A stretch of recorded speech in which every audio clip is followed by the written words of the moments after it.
পয়লা বৈশাখে পর্যটকদের ভিড় বেড়েছে কক্সবাজার সমুদ্র সৈকতে। এ নিয়ে কক্সবাজার থেকে বিস্তারিত জানাচ্ছেন ইরফানুল হাসান। ওঠার মধ্য দিয়ে শুরু হয়েছে নতুন বছর।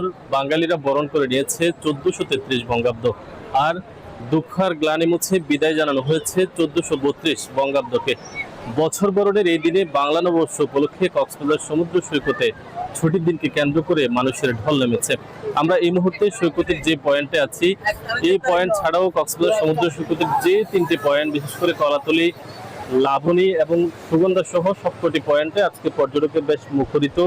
এবং এই সমস্ত পয়েন্ট ছাড়াও কক্সবাজারে আরও যে সমস্ত পর্যটন কেন্দ্রগুলো রয়েছে, ইনানি, হিমছড়ি, দরিয়ানগর সহ পুরো পর্যটন কেন্দ্রে আজকে কক্সবাজারের পর্যটকের মুখ রয়েছে। এখানে আজকে শুধুমাত্র পর্যটক নয়, স্থানীয় বেশ দর্শনার্থীরাও আসলে কক্সবাজারে ঘুরতে এসেছেন। এবং কক্সবাজার জেলার বিভিন্ন জায়গা থেকে যে সমস্ত দর্শনার্থীরা রয়েছেন তারাও কক্সবাজার সমুদ্র সৈকতে ঘুরতে এসেছেন। এই বিশেষ দিনকে কেন্দ্র করে জেলা প্রশাসন সকাল থেকে একেবারে রেলির মাধ্যমে যে আয়োজন করেছে, সে আয়োজনের মধ্য দিয়ে আসলে আজকের দিনটি শুরু হয়েছে এবং এখন পর্যন্ত আসলে বর্ষবরণের যে অবস্থা সেটি আসলে চলছে। এখন পর্যন্ত কক্সবাজারের নববর্ষ উপলক্ষে কোনো ধরনের অপ্রীতিকর ঘটনা ছাড়াই আসলে আজকের দিনটি এখানে উদযাপিত হয়েছে। যারাই কক্সবাজারে ঘুরতে এসেছেন তারা মোটামুটি বেশ উপভোগ করছেন।